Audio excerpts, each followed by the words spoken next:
Emily Lawson stood before the imposing gates of Ravenwood Manor. The old iron creaked as she pushed them open. A shiver snaked down her spine. The manor loomed above her, dark and imposing. It had been abandoned for decades. Stories whispered of its troubled past. She tried to ignore the unsettling feeling in her gut. This was her new home. She had purchased the old manor at auction. The Gothic architecture called to her. It was a chance to restore a piece of history. Or so she told herself. Even in the midday sun, shadows clung to the manor.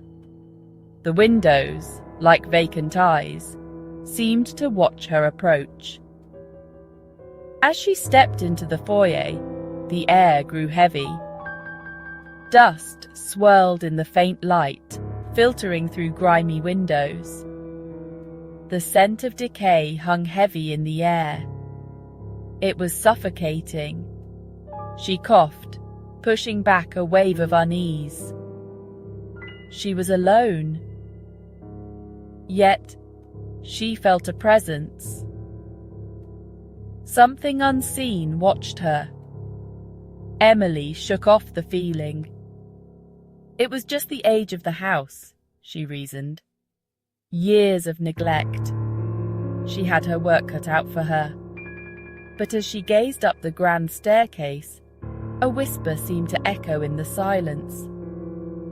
A name. Her name.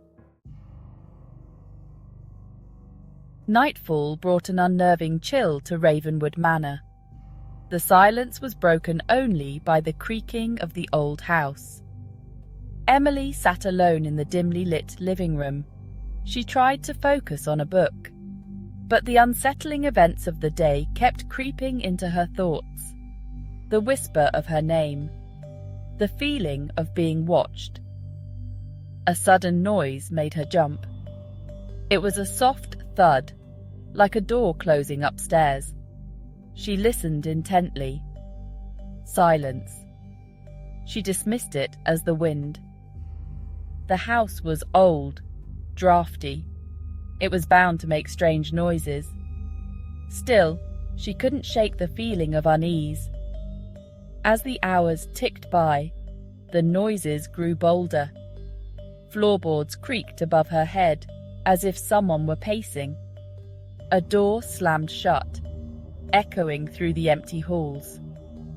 The whispers returned, more distinct this time. Her name, repeated softly, urgently. They seemed to be coming from the old nursery at the end of the hall. Emily's heart pounded in her chest.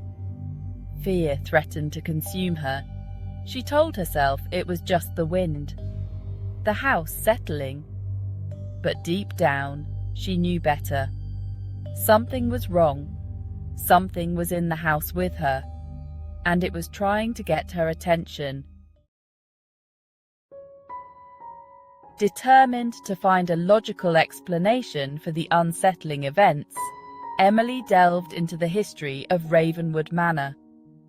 Local historians told tales of a family torn apart by tragedy. The Ravenwoods, they were called. They had built the manor generations ago, but their happiness was short-lived. The family patriarch, Edward Ravenwood, was a cruel and controlling man. His wife, Eleanor, lived in fear of his temper. They had one daughter, Annabel, a bright and cheerful child who brought light into their dreary lives. But Annabel's light was extinguished too soon.